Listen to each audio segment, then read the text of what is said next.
I'm David Fetter, Executive Editor Technical for Prepared Foods Media, and this is Reasoned Opinion, an editorial series on trends in food, beverage, nutrition, and ingredient industries.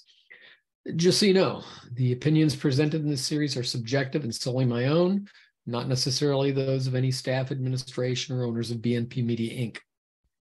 The new year is upon us, and many consumers will be seeking out some holiday cheer with which to ring in 2023, and especially ring out 2022. Now, last July, while researching an article on low and no alcohol beverages, so-called mocktails, I came across an interesting statistic in relation to the pandemic of the past several years. While consumption of low and no alcohol beverages rose significantly, so too did the consumption of spirits. According to a number of researchers, a lot has to do with lockdown, stress, working from home. But basically, it seems consumers are drinking more of everything. This phenomenon arrived on the coattails of a big jump in sales and an interest in, as well as new launches of, boutique bourbons, high-end whiskeys, untraditional spirits, and, well, I guess you'd have to call them cactus juices. I'll explain the last one in a bit. As a food and beverage editor, I can personally verify these trends because my inbox has been flooded more than ever with releases announcing new and trendy adult imbibements. Now, some in particular caught my attention, so I want to share them with you. Let's head to the cactus juice first. If you thought I was referring to tequila, well, I certainly enjoy a good sipping tequila.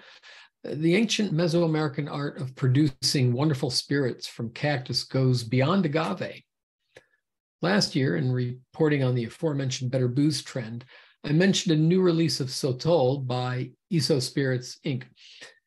In the past few years, this cousin of tequila and mezcal, but made from the Distillerian cactus, has been trending hugely. Sotol has a flavor that's more delicate and subtle than those familiar agave products, but it's also a flavor that hovers gently between them and yet still shines with its own unique profile.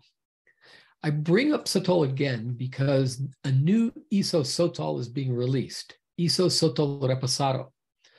This new variety is aged for 3 months in American oak barrels, imparting hints of rosemary, chamomile, vanilla, and clean sweetgrass. It is well worth checking out. Now, let's move on to whiskeys.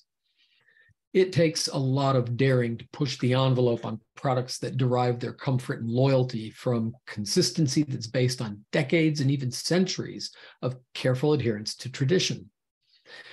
Change in whiskeys happens typically in baby steps. A couple of good examples of that are the bourbon's Balcones Blue Corn and the phenomenal Revival Jimmy Red Corn. Balcones Blue Corn is a basic corn bourbon, but they use a blue corn variety that gives the finished product a silky depth and an inviting flavor. On the other hand, the Jimmy Red Corn is an astoundingly complex and flavorful spirit that's made from a resurrected variety of red corn that was favored by bootleggers a century ago and long thought extinct. Jimmy Red Corn combines flavors of buttery sweet roasted corn, butterscotch, and caramel. It simply begs for a warm fire to sit and sip it by. Now, not only breaking but shattering tradition in recent whiskey launches is one with the very goofy anime cartoon name, Tiger Thick, and Thick is spelled Thiccc.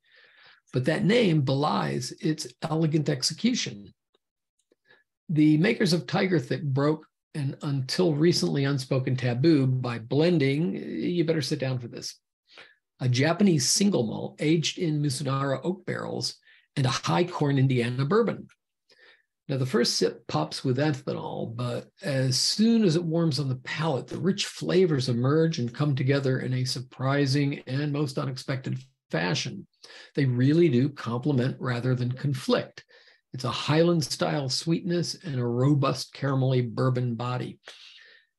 And for the record, Fred Binoy Distillery also launched a malt whiskey-tinged bourbon blend, Little Book Chapter 6, as did Jack Daniel's with its JD Triple Mash launch. So I expect to see more of these once unholy matrimonies appearing in the coming year. On a lighter spirited note, When a friend of mine insisted that I try a new gin release, I politely demurred. Simply put, I'm not a huge fan of gin.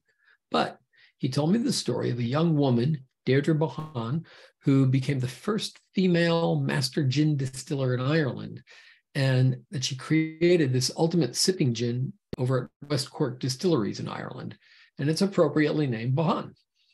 Bohan gin is unexpectedly light and refreshing, yet alluringly aromatic. It projects these wispy yet easily distinct floral and herbal notes that include hibiscus, rose, thyme, rosemary, and of course, juniper. I don't know what Bohan means in Gaelic, but in Hebrew it means thumb, and I certainly give it a thumbs up. All these are great adult beverages with which to welcome 2023 and to enjoy all year. But they're not for mixing, they're for sipping and savoring. So please drink responsibly, make sure your guests do too, and don't even think of drinking and driving. Take it slow and easy. That's the spirit.